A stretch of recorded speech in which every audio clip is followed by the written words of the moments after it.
That's the life of a fisherman you wouldn't understand. Something you can't feel on dry land. Gotta get your arms way up in a cage and set the hook on smallmouth bass, and then you'll understand. You gotta get your hands on a Shimano reel and a G-Loomis rod. I bet you like what you feel. Step on the deck, give it a whirl. Hello, welcome to my world. Hey, my camera's off. Hold up. Your Let me West figure this out. webcam utility. Yeah. Good stuff. Well, now that you guys can't see me, welcome back to this episode of On Another Line Live. My name is EOS Webcam Utility, also known as Tyler. Yeah. Glad to see you again, Ewu.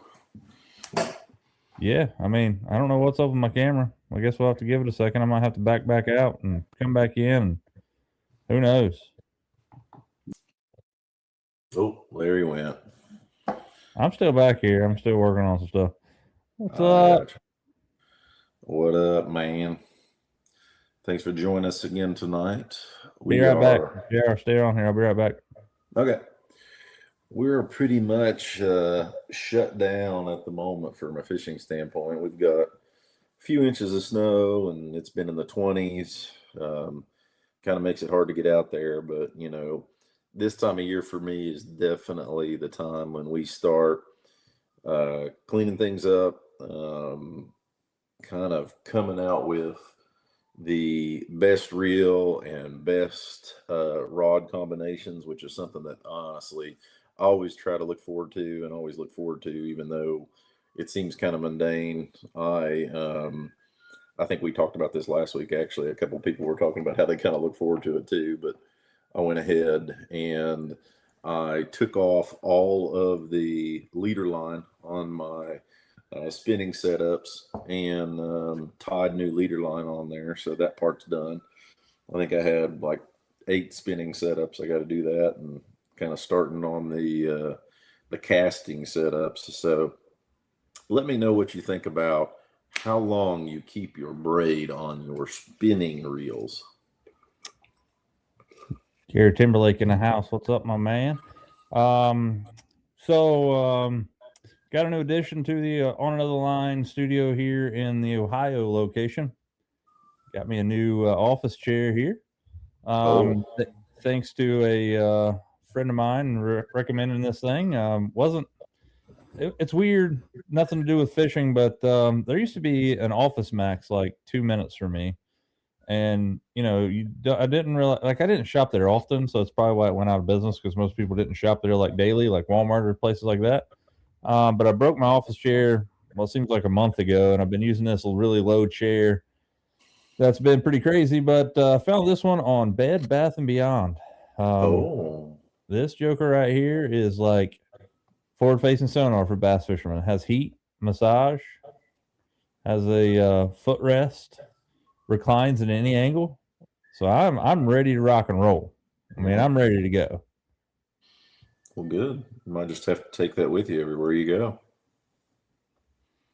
Last day of work for the year is Friday. Dang, that sounds good. Yeah, that's what I'm talking about.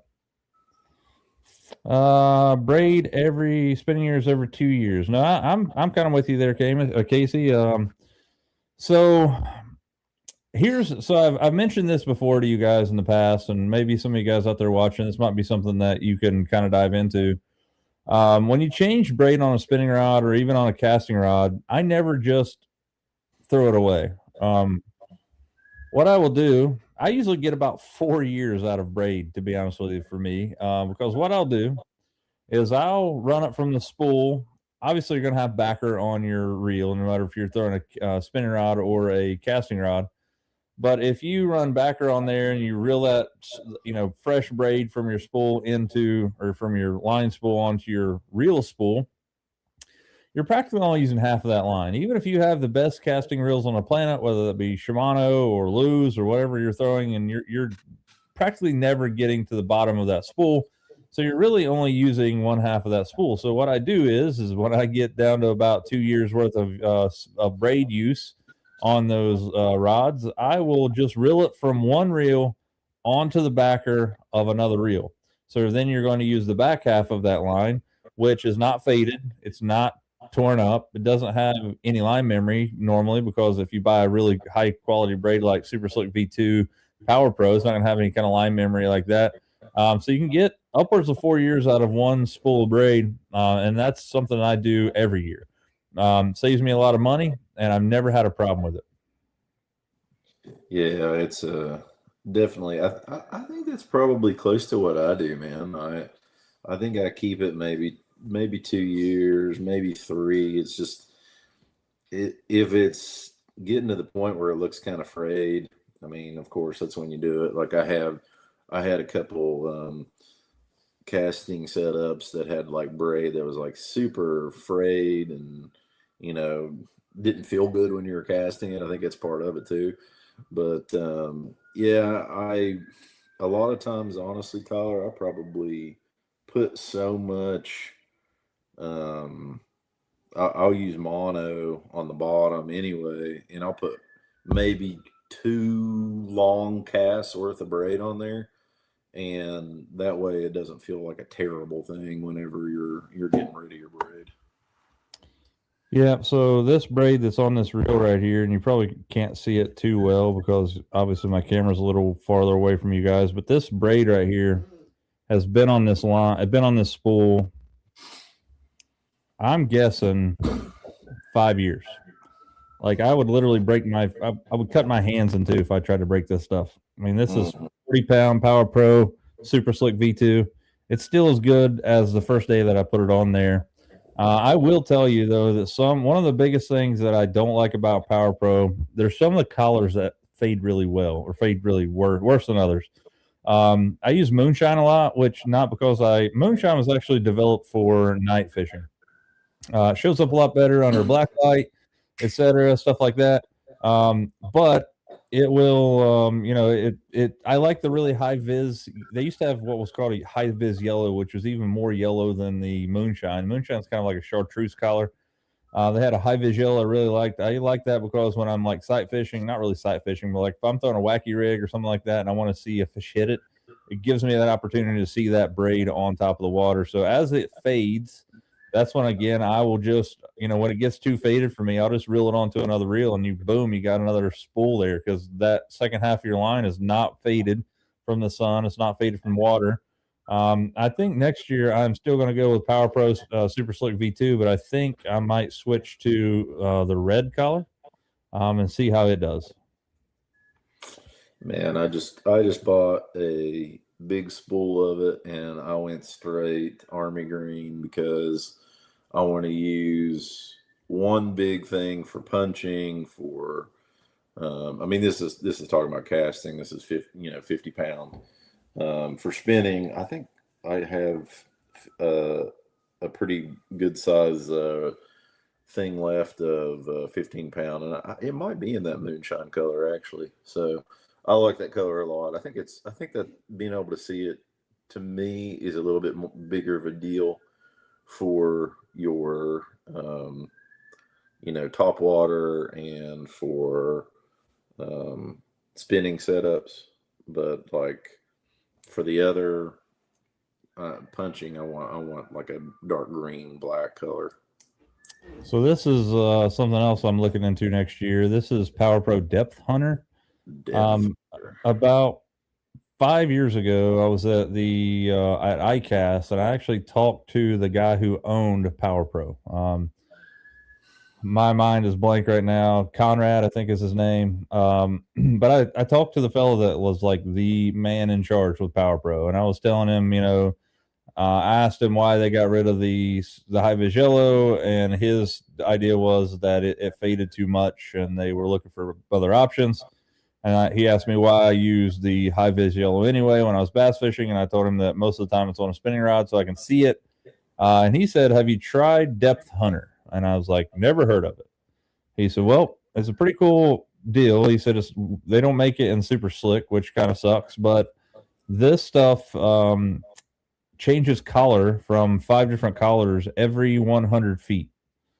So, you can, if you figure that laying on top of the water, you could see where those lines change depths or like the different colors, and you could see the, your line move, which was pretty cool. It might be something I'll look into. Casey says he uses older braid as backing on a baitcaster. Hey, I don't know why you couldn't do that. As long as you get a really nice knot tied on it, I think that would matter. It wouldn't matter. I've seen some people like my buddy Kyle, mainly. He had a reel, a Shimano reel that he brought to me one day to try to fix. He said man, this reel I got, the drag won't work on them anymore. He said, no matter how much I tighten this thing down, it doesn't work. It just strips the line out. Well, turns out he didn't use backer, and it had come off of the spool, and the whole spool of line was actually going around the spool, and the spool wasn't pulling with the drag, which is crazy. Yeah, I definitely made that mistake too. Gary, I use anytime I'm going from one line to another, I almost exclusively nowadays use a double uni knot. I used to do an Alberto. I've fiddled with a few other knots. There's like a blood knot, and then of course the FG knot. But to me, as far as the combination of smallest knot, ease of putting it together, and speed and strength, I think you can't beat a double uni. Same with me. I threw a double uni. I was tightening the Alberto knot and the FG for a while, and then I got tired of like standing on my head while doing my heel clicks and then throwing like fish food overboard while you're actually tying your knot. It gets pretty daunting. I wasn't a fan. I can get on there and I can be retied with tying leader back on in a couple minutes, which it would take forever to tie those other knots. Now, I will say that I've had some knots, the FG knot, break at my braid. Like, I feel like the braid cuts into your leader, and it cuts off. A lot of times, if I'm snagged, knock on wood, I've never broken a fish off at the knot.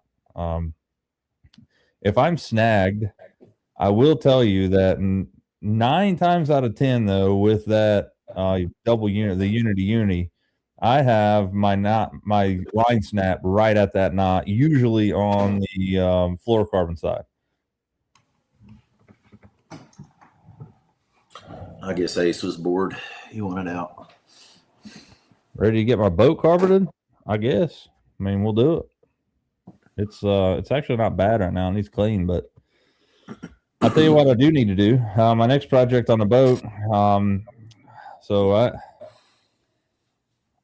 I have a wood burner up in my garage. I'm thinking about piping it out the back of my garage and start burning some wood in there to keep it warm-ish when I'm working in there. I have to put a sending unit in my a level sending unit in my gas tank. And from everything that I've read online, it is going to be an absolute to-do. I ran most of my gas out the other day down at Cumberland. I'm going to go out hopefully it warms up. The next couple of weeks here looks crazy. Like, it's going to be like 17 degrees starting like Thursday. That's going to be the high.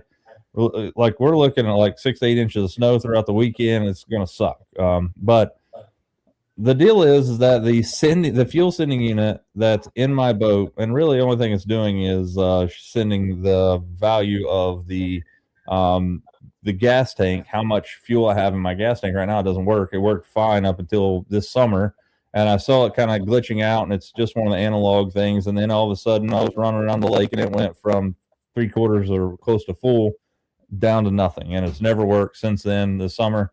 I'm going to test the gauge first off to make sure the gauge is still working, but according to everything I find online, the 2005, 2006, 2007 Stratus boats, you actually have to move the gas tank forward towards the cockpit like 6 to 8 inches before that sending unit will come out of the gas tank, because it's fairly long.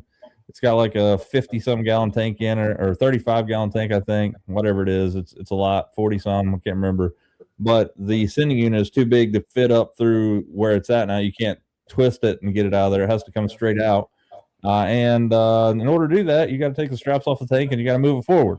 And that entails taking both of my seats out, taking the panel behind my seats off, and then moving my gas tank forward, which is going to suck. Yeah, I wouldn't want to have to do that for sure.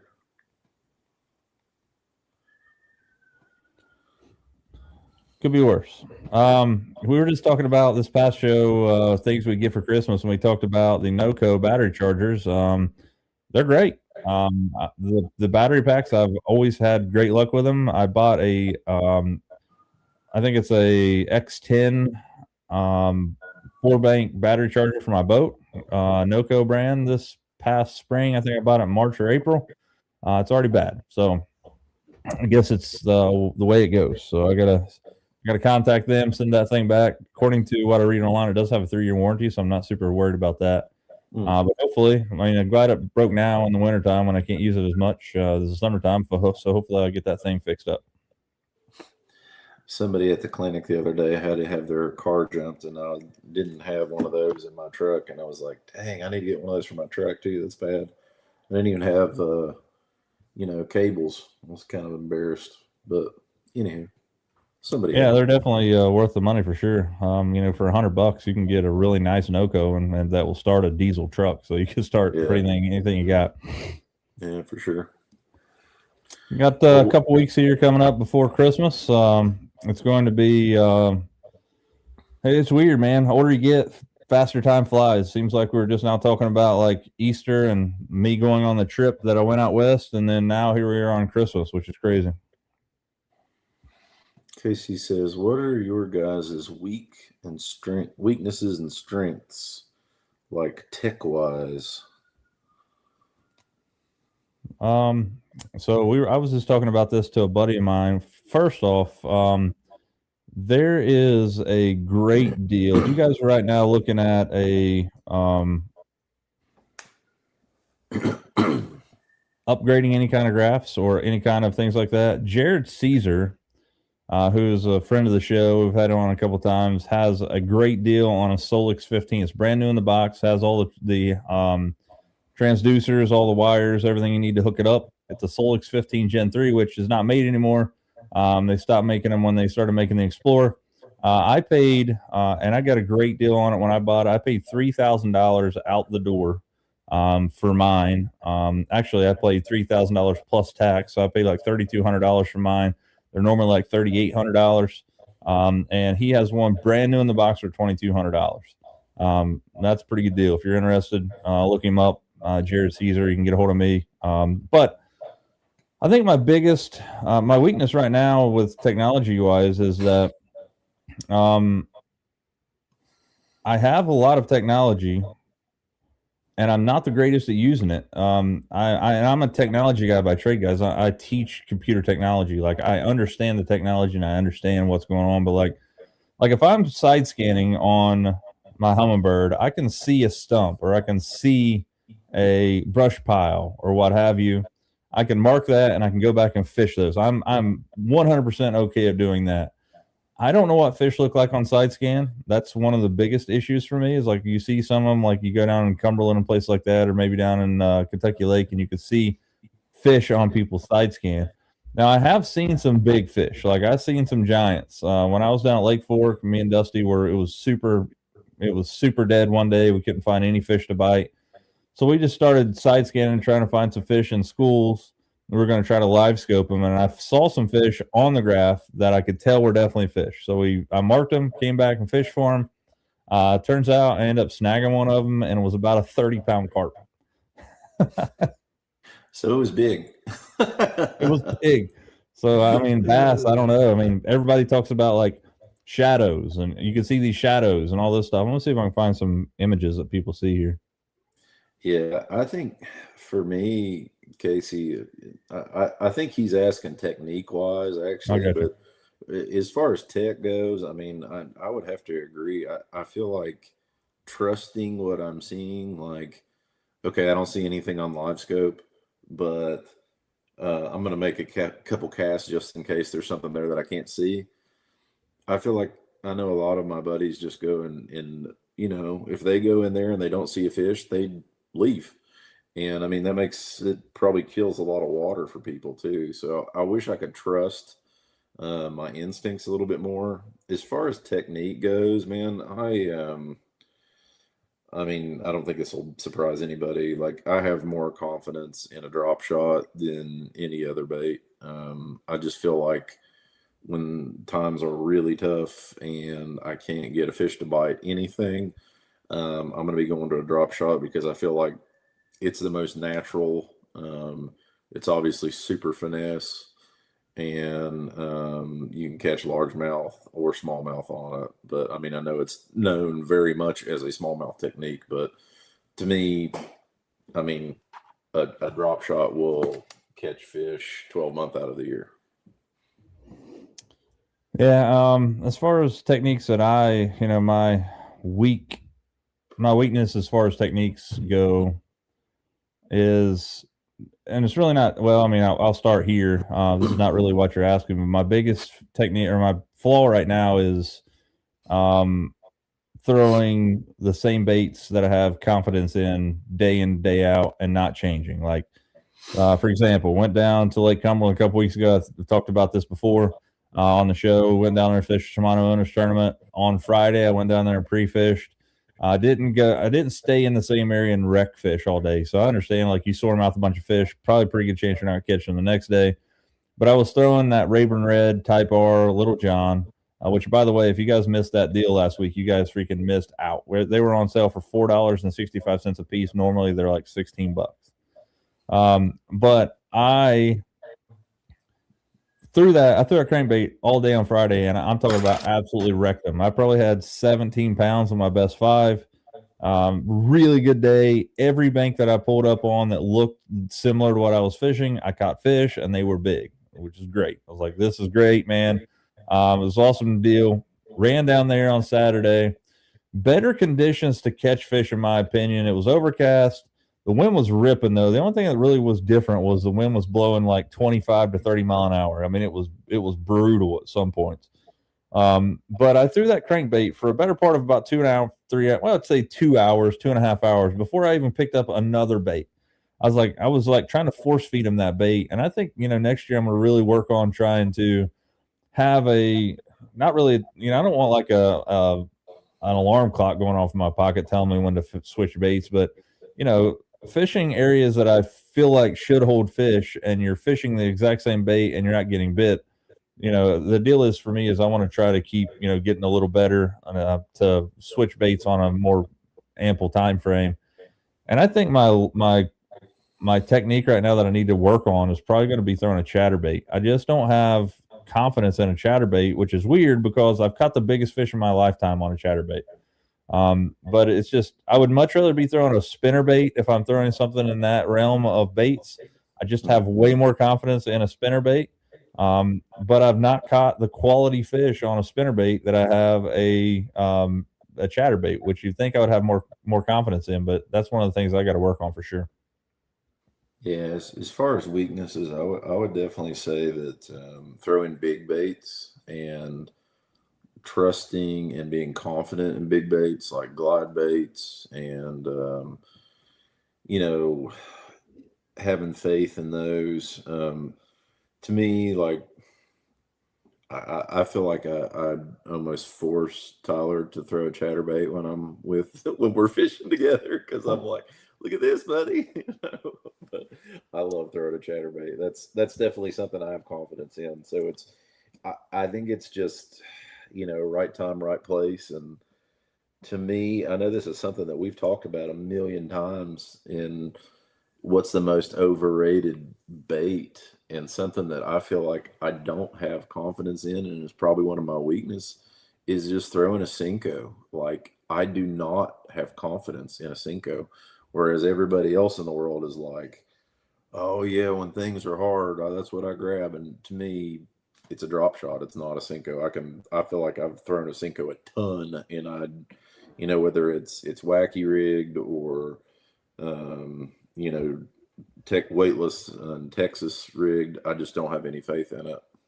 Dude, I don't know. It would be a toss up between a Cinco and some sort of crawl bait, either probably a Zoom speed crawl or a Jackal chunk crawl if you can find them. Those are my go-to baits, Texas rig. If I had to if I had to fish any other bait on the planet and just choose, or like get rid of every other bait on the planet and just choose one, it would definitely be something that would be like a Texas rig crawl or a Cinco. But man, I've caught so many fish on a wacky rig Cinco. However, I cannot and will not throw a Cinco wacky rig without a weight. I always throw a weighted wacky rig. I just feel like that it moves faster in the water column, which obviously it does. But I feel like it goes past more fish because you're covering more water. And I'm not talking about like a 1/8 ounce or something like a 1/4 ounce, something like that. I'm throwing like a 3/32 or something that's really small, 1/8 ounce at the max. I usually use Jackal, their tungsten weedless heads. Really love those things. But I never have been the guy to throw a weedless or a weightless Cinco. Now I've seen a ton of people. I did, however, finish like 19th at one of the Toyota series this year before last at the Potomac River. I was throwing a weightless Texas rigged Zoom finesse worm and caught the fire out of him. Matter of fact, I was catching fish behind my boater that was throwing the almost practically the same exact setup, but he was throwing a worm weighted, and I was just catching them. Like that's one of the few times I've had success on a strictly weightless worm. Yeah, it's I don't know. I think I just have to have that time when it's when I have such a really good success with it. I was just looking on. No, he's looking on. See you later. We've had some crazy issues this evening. Pretty nuts. Oh, he's back. I hit back on my mouse and it cut me out. Sorry. I just looked on Tackle Warehouse and they don't have any chunk crawls anymore. So no, I got some bad information from one of the guys from Shimano, and I'm actually going to reach back out to them to find out if that is true because he got my hopes up pretty good. I don't see them on anything anymore, man. eBay. Yeah, the guy told me that they still made the 3.5-inch Jackal chunk crawl, but not the 4-inch, which I was okay with, because I never use those 4-inch ones anyway. I caught some absolute hammer smallmouth up at Champlain, but let's face it, at Champlain, I think they'll eat anything. I caught like a 5-pound smallmouth under a freaking dock in a marina on a 4-inch chunk crawl. Yeah, I mean, it's a great bait. Things that don't happen for 200 around here. Yeah, I'm glad I bought up a bunch of them before because that's something that, I mean, you just can't really find anymore, I don't think. I'm looking on all of these other, Tackle Direct and everything. It's sold out. It's crazy that they put those things on the website still. Yeah. So those of you guys know, some of you guys probably know, I got a grant at my high school last year for over $2 million to start Advanced Manufacturing Center. And obviously, me being a fisherman or me being like who I am, I have to figure out a way to try to bring in my fishing world to the advanced manufacturing realm. And I've finally started to bring that in to play. So one of the cool things about my high school is that it's very small. We have like 320 kids from 9th to 12th grade. We're about 1,300 for our entire district. But it seems like most of the folks, male or female, that I teach have some sort of like love for fishing, whether that be catfishing at Pay Lakes, or going to the river and catfishing, or going out to the going out to the strip mines and bass fishing and all that stuff. But I approached them the other day and I was like, hey, what's a really cool project that you guys would like to get into? And I gave them like 4 options. So we could do this, or this. And they said, let's do this. Well, what I'm going to show you here is the project that they chose.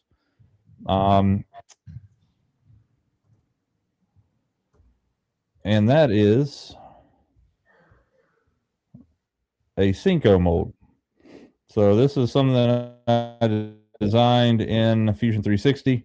There's a lot of really cool things that has to come into play here. We're going to be using some 3D milling. We're going to be putting this thing in a 5th axis machine. You can see that we have some pins drawn out here that will be drilled out, and we'll be throwing some pins in there so we can index the kind of all the molds.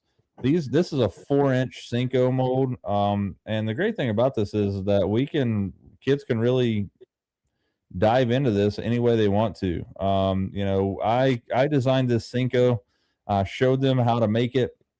They redesigned their own mold to accept 7 Cincos, so we can inject 7 of these things at the same time.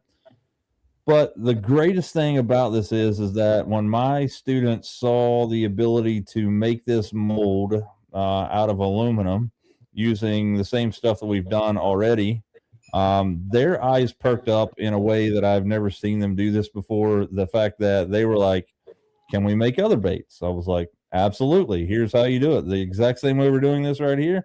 You can make crawl baits. You can make swim baits. You can make crappie baits. Like, it was like, we spent an hour and a half this week talking about all the opportunities that students could have with this. So I'm really excited about this process for the kids. It brings in my love of fishing to what I do every day, teaching students.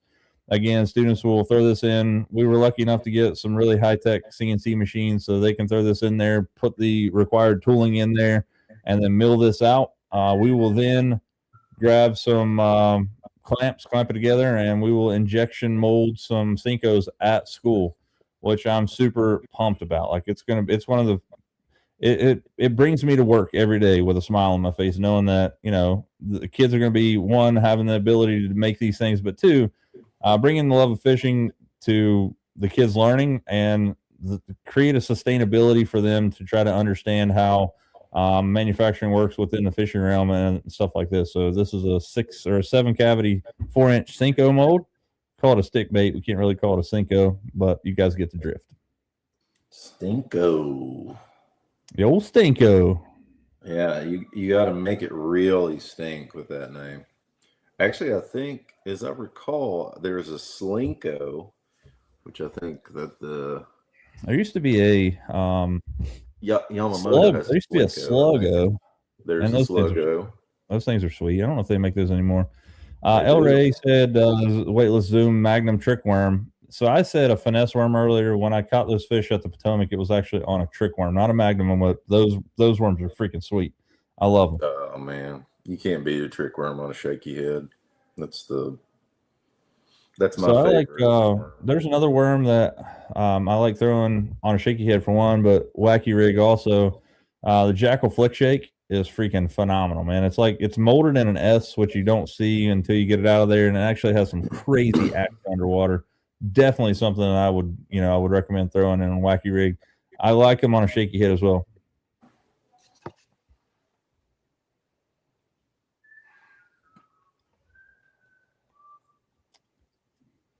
Yeah, man. We start cranking them out, I'll let you know.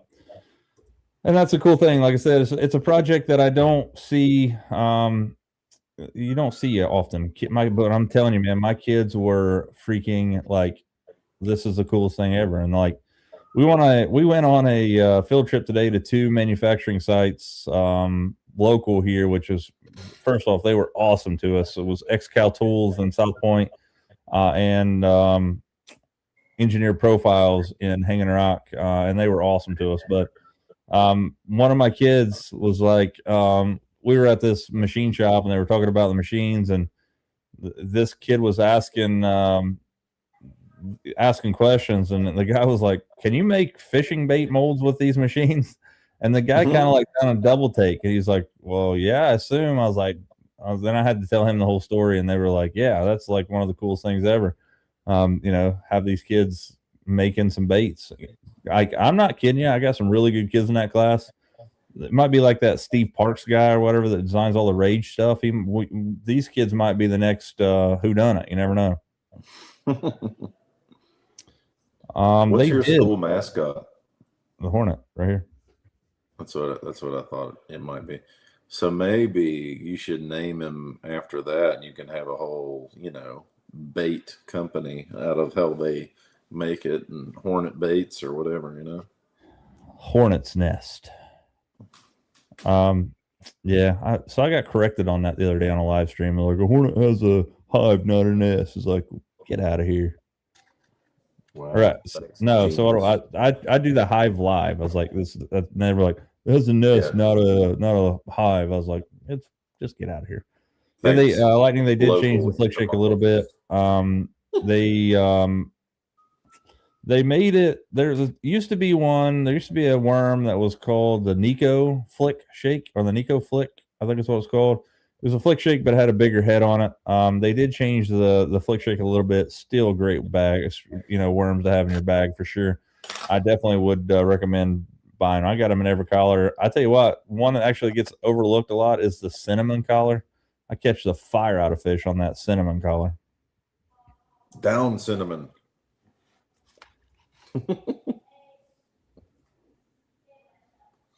Let's see if I can find it. Yep, there it is. Hold on a second. It's on eBay. Golly. $10. Whoa. Let's see here.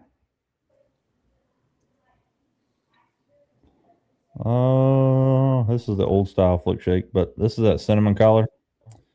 I think it resembles a night crawler under the water. Yeah, it's like a red crawler color. Yeah, kind of like a earthworm type deal. I think that's why that is. Obviously, we're looking at mimicking baits. The pumpkin pepper one's awesome. I also, if you can find the green pumpkin pepper or watermelon pepper in the flick shake, dude, they are the berries. Like, I've caught some of the biggest fish in my entire life on those baits. I caught one of them at 6 pounds at Yatesville last year. Not scoping or anything back before I'd live scope. Threw this thing up around the tree top, and it just got schmooed. Set the hook, and it was just, it was all downhill from there. Like, I about fell in the water. It was crazy. Yeah, Gary, and that's another thing we're going to be looking at too. I'm going to teach my kids how to make them, but in the health world, and JR obviously can speak this better than I can, but lead is terrible for you. So when I don't mind showing the kids how to make them and making a few with them, but I don't want to like set them up to where they are outside, or in their garage melting lead down, because it's kind of one of those things where I have, I've spent my lifetime doing that, and I will probably, reap the repercussions, if you will. I mean, I got a better chance of getting cancer now that I've been around that stuff. There's a reason that you see, not saying California is right, because California is crazy, but they always put that warning that if anything's got to do with lead, may cause like birth defects and harm and all that stuff. So the idea is there. I do want to do that, but it's really tough for me to figure out how to do it together where it's safe for the kids. I talked to a company today about tungsten carbide at one of the places we were at, and they said that they actually have a plant somewhere here in the United States that compresses tungsten carbide into these inserts. And I was like, I wonder if they've ever thought about making weights for fish. You can design a mold for them. Yeah, or I would just figure out, but I don't know. Tungsten's awesome. Tungsten is one of the hardest metals that we can mess with right now. And hold on a second here. Hey, I'm. Do you need a sweater for Saturday? No, I'm good. Are you sure? Yeah. Actually, I do. Extra large. Okay, I'll get it for you. Yeah, I'll pay you back.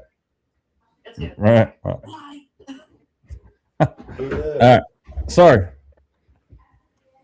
Somebody wanted to know if I needed a sweater for ugly sweater party this weekend, and I was going to say no, but I actually did. So sorry for that there. So, Yeah. So JR just got to witness the turnaround time on a G Loomis Yeah, warranty. it wasn't too bad. Wasn't too bad at all. right now the shipping times are crazy with everything. Misty and I have had coffee from Sam's, which I know it sounds weird because we live 5 miles from Sam's. But like with the Sam's membership that we have, we get free shipping on anything over like $40. So we would spend $40 if we drove there. But we've been waiting on that. So I think that had a little bit more to do with it. But you've been without it for what, 2 weeks total? Yeah, that's probably it. I mean, it really hadn't been bad, especially with, the Thanksgiving holiday in the middle of it. And to be honest, I think part of it was an issue with FedEx because it was supposed to be delivered, I think, last Thursday. So, I mean, certainly in a reasonable amount of time. And $25 with Shippo, brand new rod. Yeah, so I showed you guys that last week. And not just for shipping rods, man. If you want to ship anything, was there a limit to that, Jared? Like how many you could use it? Like I know there was like a premium. There was. You had to get like a premium if you were doing so many per month. But man, it was a pretty high number. So I don't think if you were just doing it like we're doing it, every so often, I don't think you'd have to pay any premium amount. Yeah, so if you're looking to ship a rod back to Loomis or whoever you're trying to send it back to, Shippo, SHIPPO, is the way to go, man. I'm not kidding you. Non-sponsored, obviously, which reminds me. This episode brought to you by Hannah Sublett Insurance Broker, protecting your health, securing your future. 740-456-7944. Give her a call if you're looking for health or life insurance. Kentucky, West Virginia, or Ohio. She can help you out. Again, you're tired of me hearing you say this, but she did save my buddy the other day $800 a month, which is crazy. It's crazy to see that somebody could pay $800 a month total. Anyway, it would sink me, dude. I'd be one of those panhandlers out on the street looking for cash because I would be broke as a joke. It would throttle me. Getting into that cold weather, man. What's everybody's go-to cold weather bait? Like I'm talking like dead of the winter. If you're crazy like I am out there and there's snow flying, what are you throwing? I don't know, man. Blade baits seem to be everybody's go-to. Right now, my biggest go-to bait if I'm trying to catch a fish in the wintertime is going to be some kind of a jerk bait. There's 100 different types of jerk baits out there. My first instinct right now is going with Shimano Zoom Verno. Smaller profile. I think there's something to matte baits anymore, especially in those jerk baits. So I normally will throw something that's matte, something like the macchiato collar or something like the what was the other one they have? What is it? Pro Blue, matte Pro Blue, really good one. Bigger jerk baits, I'm going to be throwing got to throw Mega Bass in there, 110 plus 110 Junior. Going to be looking at the Jackal Re-Range 110, which is a go-to for me. If you've never thrown a Jackal Re-Range jerk bait, get ready. When you cast it the very first time, you're going to think that you broke your line. It has a weight transfer system in it, which causes that thing to launch. I mean, you can actually fling that thing forever. The Zoom Verno has a weight transfer system in it as well. But those baits are going to be my go-to when it gets super cold.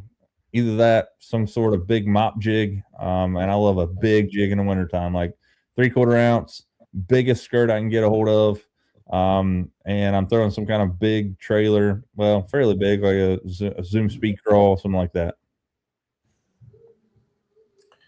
Yeah, I probably would have to say, a jerk bait's obviously the big thing. I start thinking about an A-rig in the winter, especially when the water temperature gets, below 60, below 50.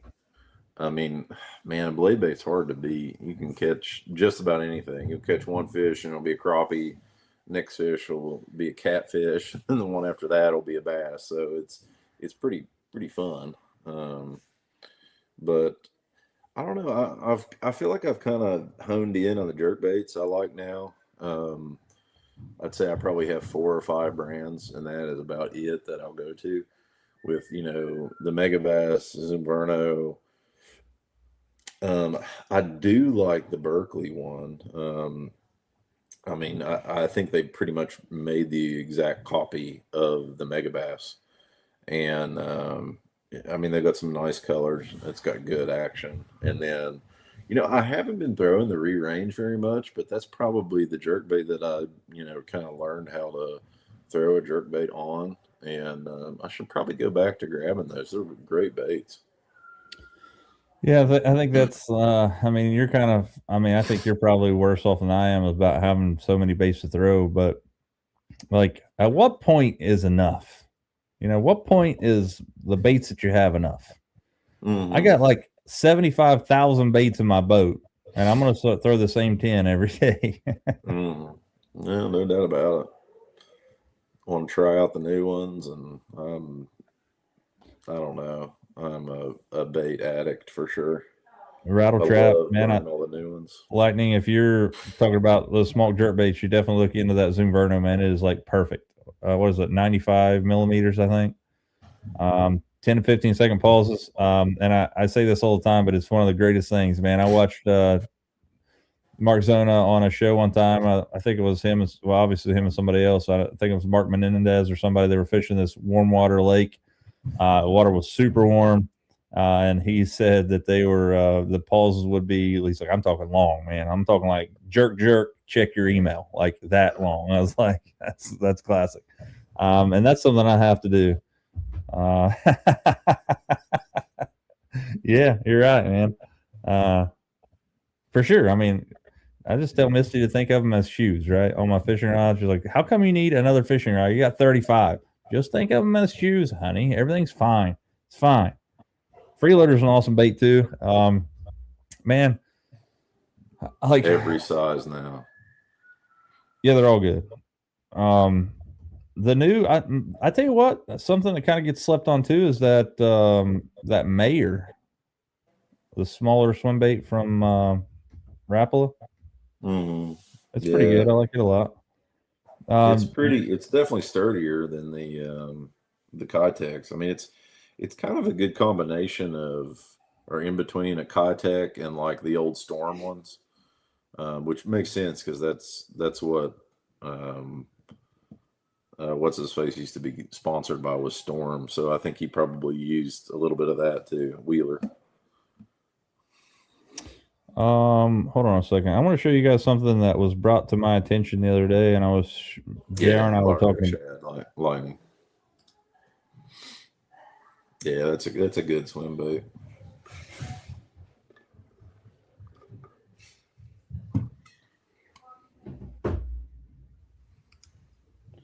I'm trying to find this. Here we go. This is something I'm probably going to buy.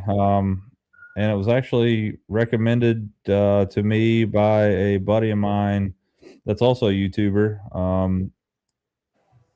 And that's Benjamin Nowak. He is actually on YouTube, TikTok, you name it. But let me show you guys this here. And this is something that is obviously coming from the JDM side of things. But let me get your guys' opinion on this. This is a Ryugi inset soft bait keeper. And the reason I want to talk about this is that JR and I were talking. Well, JR just mentioned it there a second ago. One of my favorite swim baits on the planet is a Kitech Easy Shiner. It's one of my favorite baits on the planet. I will throw it at any given time. I actually always have one tied on. But they have the softest bait formulation that I think I've ever dealt with in my life. And I think that's what gives them so much action.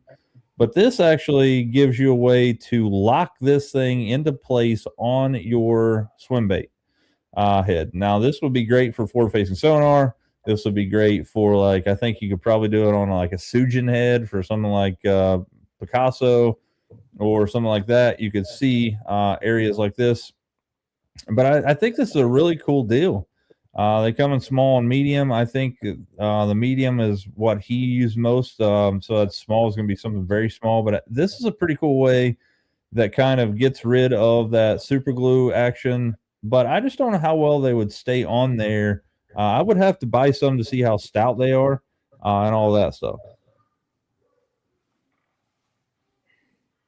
Yeah, I think it's a good thought. I mean, shoot, Cheap. Try it out.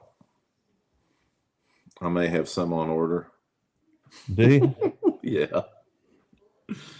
I'm bad, man. The obsession continues. Stuff happens, man. Beats the heck out of. I mean, we could be like heroin addicts or something.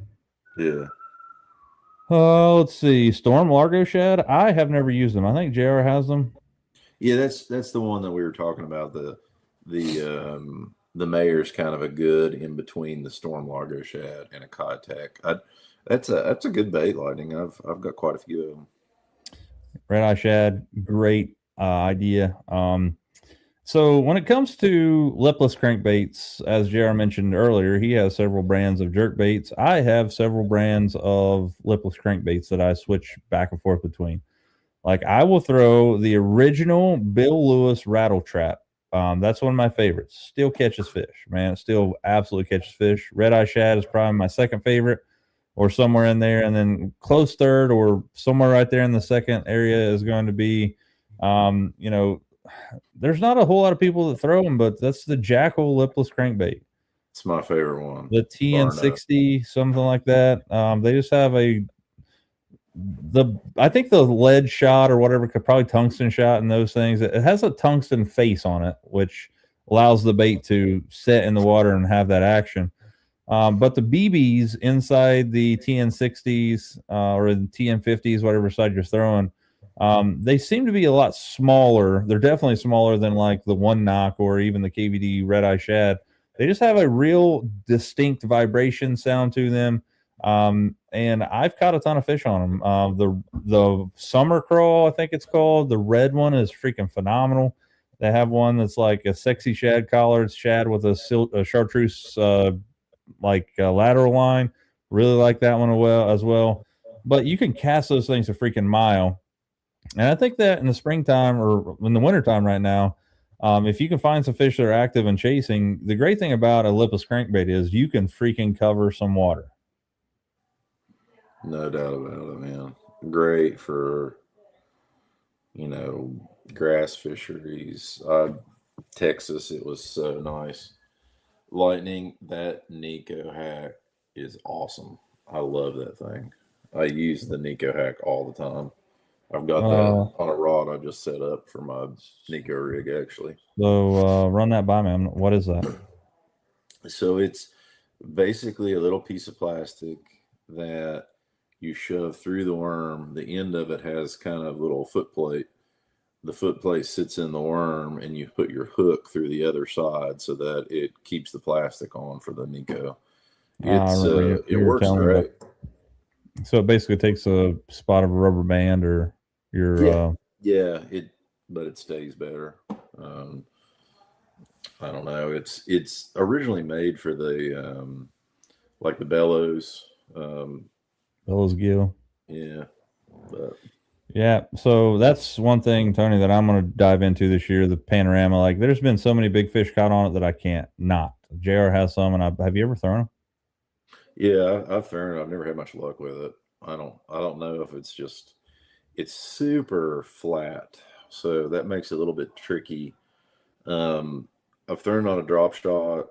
I've thrown it on a Texas rig before, but it's one of those baits that it's kind of hard to figure it out. I know they've got ones that are not so flat now that they're coming out with. I feel like that might be the right direction. I think a lot of people use like a swing head on it, and I could definitely see why that would work. And I could see why it would work on like a Carolina rig. It's just one of those things I need to use more because they look beautiful. There's no doubt about it. 6 Sense, I think, is probably in all of the different bait companies, they are the one that is actually making new baits and innovating. To me, I think that they're probably the most innovative company in bass fishing right now. Oh, for sure. I could see that bait, and this is a weird. I've never seen this actually, but maybe you have seen it. But this, I figure like this would be a great way to use that panorama. Hmm. Like that's a. I mean, the hook is crazy looking. Headbanger Bottom Rocker X. Yeah. I'm sure that the way that would collect fluid, like, or collect water as you're ripping it through, would make it go everywhere. Yeah, it would be kind of like a bottom contact chatterbait. Hmm. I am coming up with a blank, but what's the name of this rig without that lip on it? It was called Tokyo. some Tokyo rig. That's it. Yeah, that'd be a pretty cool There's way a to fish it Jika too. rig that's kind of similar too. Um, but yeah, I mean, honestly, I threw the crap out of a Tokyo rig. I never had any luck with it. I wanted it to work so bad. Dude, I caught the fire out of smallmouth at Lake St. Clair on them one year. Yeah. Like, See, I would have never even thought to throw it. It's one of those funny things. well, I mean, I was throwing a swim bait on it and just dragging it on the bottom, and dude, Yeah. I got mowed. Yeah. Awesome. Nori's flip gill. Let's check that one out. Yeah, Nori's. I feel like Nori's is going to get really big, especially from some of the Bassmaster guys. Actually, Nori's has a bait that looks exactly like a chunk crawl, Tyler. And they've got some good looking stuff. They've got some weird stuff too. Like, they're the ones that came out with that ridiculous, like, 18-inch worm. Uh-huh. Yeah, it's a spawn bait for sure. It's pretty cool looking. 16 bucks for 4 of them. Yeah, but like, how hard would it be to make this thing? Like, obviously, not everybody has $2 million worth of CNC machines at their shop, but my kids could design this and mill this out in about an hour total. $15 for 4 of them. That is crazy, dude. Like, Mm-hmm. well, so we were just talking about like that, those swim baits that nobody can get. Mm-hmm. No doubt, man. It's let's see, flat on one side, rounded on the other. I got you. Tony says that 6 cents bundles are on sale currently, 14 to 24% off. Mm-hmm. Yeah, I sent you that other thing too. There, the way to package some of the soft plastics. You're the one that you wanted, or the one I showed you before you didn't like because it didn't have a clear top, and now they got a clear top. It's like they were listening to you. Yeah. Trust me, they weren't listening to us, that's for sure. But their executives listening right now. They want to know. They want to have their finger on the tip of, bass fishing, and that's us. Yeah, send me some panoramas to try out if you're listening out there. Yeah. Going out. Spro distributes Nori's. That's pretty cool. Nori, you're talking about that like 18-inch worm that. That's either Nori's or it could be. I thought it was G Crack that had that. It could be G Crack too. It was what's his name? Alton Jones Jr. Yeah. Yeah, that must have been them then. Crazy. All right. Well, fellas, we're about that hour mark. So appreciate you guys sticking around this episode of On Another Line Live. It's been a great talking night with you guys. Appreciate the heck out of it. Again, quick shout out to the sponsors that help us out. Hannah Sublet, Solar Bat, which, by the way, we talked about it prior to last week. That sale is still going on right now with Solar Bat, solarbat.com. 50% off everything in the store.